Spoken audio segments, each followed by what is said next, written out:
when would I ask God to stop physical trials, right? Like any kind of illness or anything of the sort. Maybe a social trial in which I feel like I'm being put to shame, etc., etc., etc. I think it depends whether really I would ask for this or not, but I think I would give an input on how I've seen it best worked in my life at moments of weakness. And I say at moments of weakness because whenever I have asked for physical trials, for physical trials to stop, a lot of the times it comes out of weakness due to my lack of perseverance, right? Or maybe my priorities are not straight, in which, God, Jesus focuses more on first healing the soul than healing the body, first healing you, the person, than healing your social life, for say. Um, and uh, and I don't think there's anything necessarily wrong for asking for healing, specifically whenever you're uh, your intentions are pure. And what I mean by that is that a lot of the times, for say, if it's just you being affected by someone talking bad about you, then that's a small or a big trial that you can offer to God, saying like this just affects me and how I'm seen, right? And that's fine with me. I can offer that to God.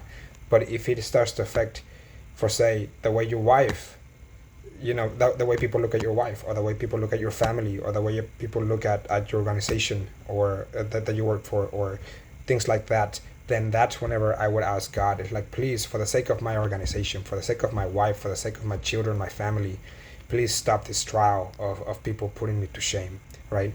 And again, the purity of intention there is that you're not really asking the trial to be stopped for you, but you're asking the trial to be stopped for somebody else, on behalf of somebody else, right? The same for physical illness, right? Like if I'm a dad and I have cancer and I have 5 kids, then I think that the most holy and pure intention would be to ask for your children to have a father, not for your life, for your life to be longer because you didn't get to live your dreams. No, I'm talking about, the fact that your children, the psychological effect that your children will face by losing their dad. How will losing their dad affect their life?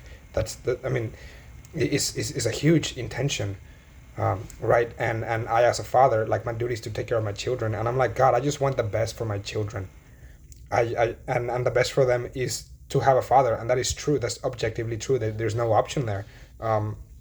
So yeah, the intention whenever you ask for healing, I don't know, I would encourage anyone to not let it be for themselves, because in my personal life I have seen a lot of times this kind of healing for myself, um, and or like, I guess the intentions that I feel like God hears the most coming from my mouth as I pray to God are the intentions that are pure. Like, my prayers are answered more constantly whenever my intentions are pure, and every now and then God decides to delight in us and delight us with some sort of healing, even though it was for ourselves. And I say every now and then because, I don't know, I had a friend who one time shared a story about how she went to Panera, and she had a 3-year-old with her, and the 3-year-old saw the cookies, and she said, Mom, I want a cookie. And Mom said, You have been very bad today. You do not deserve the cookie.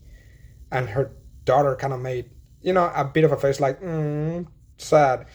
And then Mom said, But you know what? You don't deserve the cookie, but I'm going to buy it for you anyway, just because I love you. And I want you to enjoy the cookie. I want you to delight in it for a little bit. And obviously the kid didn't have the capacity to understand this, but as my friend was telling me this story, I thought it was beautiful. I'm like, yes, absolutely true. Like, sometimes, and a lot of the times, honestly, our parents don't have to buy us things, but they do, not because we deserve it, because we have lied, we have cheated, we have not done our chores. I mean, name your sin that you have done against your parents, but a lot of times your parents still give you money to go out with your friends simply so you can delight in life, so you can have some fun because they love you, right? And it's the same a lot of times for physical illnesses, right? So I would say that you can ask selfishly to be healed, and God might have a bigger say in that, or might not. I don't know. Like, He might say yes or He might say no.